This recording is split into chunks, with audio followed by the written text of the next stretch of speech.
The Galactic Council chamber fell silent as Ambassador Jessica Chen stood before the assembled representatives of 47 star systems. Her dark eyes swept across the diverse array of beings: crystalline Xiphons, tentacled Krelins, and the towering Vaxorians with their multiple arms folded in obvious disdain. "I'll say this one more time." Jessica's voice remained calm, almost conversational. "Humanity requests that you honor our territorial boundaries. We've been patient. We've been diplomatic. But if you continue sending military vessels into our systems, there will be consequences."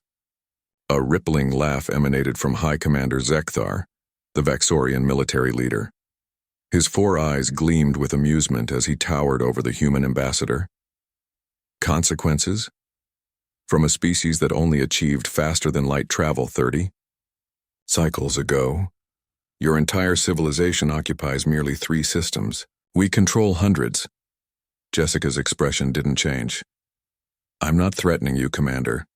I'm warning you. There's a difference."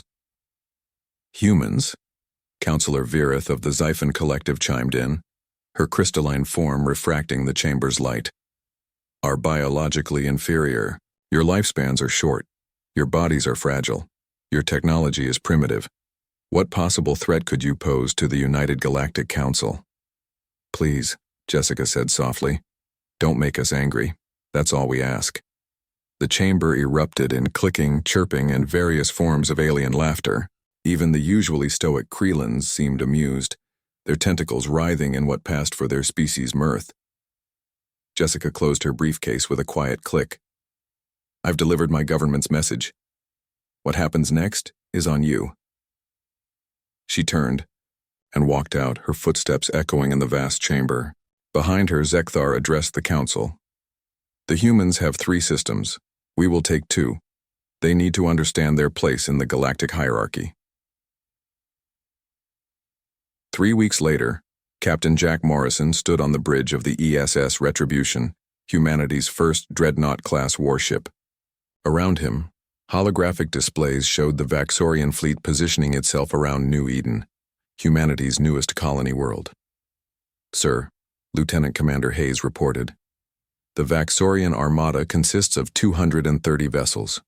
They're demanding our surrender and evacuation within 6 hours." Jack's jaw tightened. 20,000 human colonists lived on New Eden. Families, children, people who had left overcrowded Earth for a new beginning. "Open a channel to the Vaxorian flagship," Jack ordered. Zekthar's image appeared on the screen, his 4 eyes gleaming with triumph.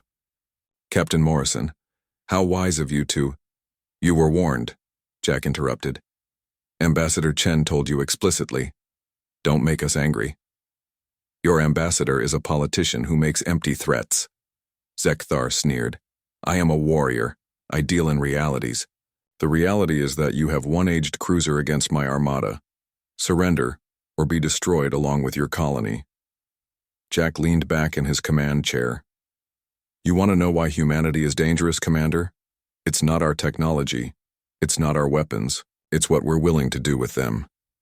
Primitive bravado from a primitive species." "No," Jack said quietly. "See, humans have this peculiar trait. We're actually pretty peaceful. We tried diplomacy. We tried patience. But we evolved on a death world, Commander. Earth wasn't designed for us. We had to fight for every single day of our existence. Predators, diseases, ice ages, asteroid impacts. We survived them all. Fascinating history lesson. It changes nothing." Jack smiled, but there was no warmth in it. "We learned something important over our millions of years of evolution. Sometimes the only way to achieve peace is to be so utterly, catastrophically good at violence that no one dares threaten you again." He nodded to his tactical officer. "Lieutenant Chen, I believe she's Ambassador Chen's daughter, by the way.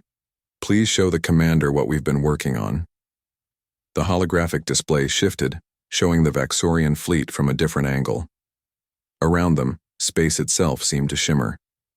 "What is this?" Zekthar demanded.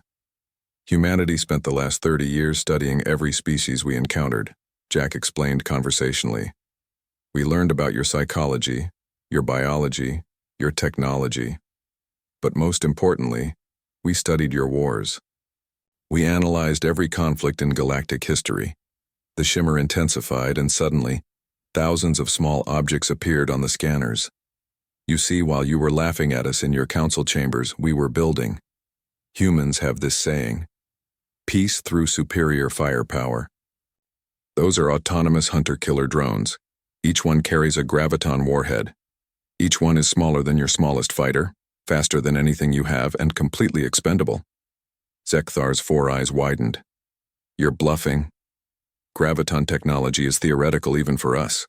Was theoretical, Jack corrected. Turns out when you motivate a species that thrives on problem-solving and give them a clear objective, like protecting their families, they can accomplish remarkable things.